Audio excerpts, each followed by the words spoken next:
अस्सलाम वालेकुम जी, क्या हाल चाल है, कैसे हैं आप सब।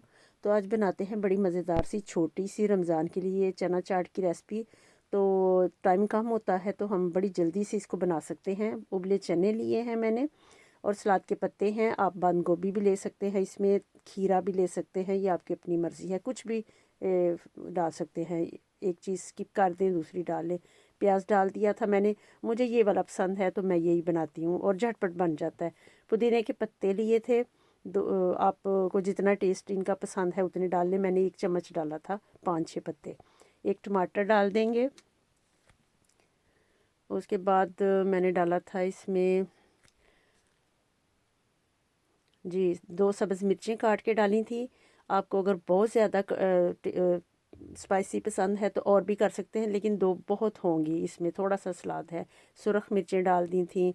उसके बाद गरम मसाला पाउडर है, अनारदाना पाउडर है, इससे बड़ा मज़े का टेस्ट आएगा। थोड़ा सा 1 चम्मच चाट मसाला है। तो ये मैंने इसलिए नहीं लिखा ऊपर कि आप अपने हिसाब से डाल लीजिएगा, जितना आपको कम पसंद है कम डाल लें, ज़्यादा पसंद है ज़्यादा डाल लें। ये डाला है मैंने ज़ैतून का तेल और ऊपर हमने डाल दिया लेमन का जूस ताज़ा। तो यकीन जानिए बहुत मज़ेदार सी ये चना चाट बनती है। और रमज़ान में ये वैसे भी अच्छी है, हल्की फुल्की सी ग़िज़ा। इसको मिक्स करेंगे तो ये बड़ी हल्की फुल्की सी है और खाने में भी अच्छा टेस्ट है इसका। तो हमारी सेहत के लिहाज से भी ये बहुत अच्छा रहेगा। आप अगर रोज़ाना भी बना लें तो कोई मसला नहीं, चीज़ें आप इसको चेंज कर सकते हैं। अब ये खाने के लिए रेडी है, मैं डिश आउट करती हूँ। तो फिर देखिए, ये प्लेट में मैंने डाल दी, कितनी मज़ेदार सी। और इसके ऊपर मैं डालूँगी मीठी चटनी।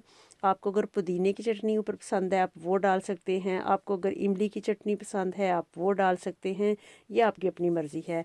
मुझे इसमें मीठी चटनी पसंद है तो मैंने वो डाली है। तो ये आपकी मर्ज़ी है, जो दिल करे डालिए।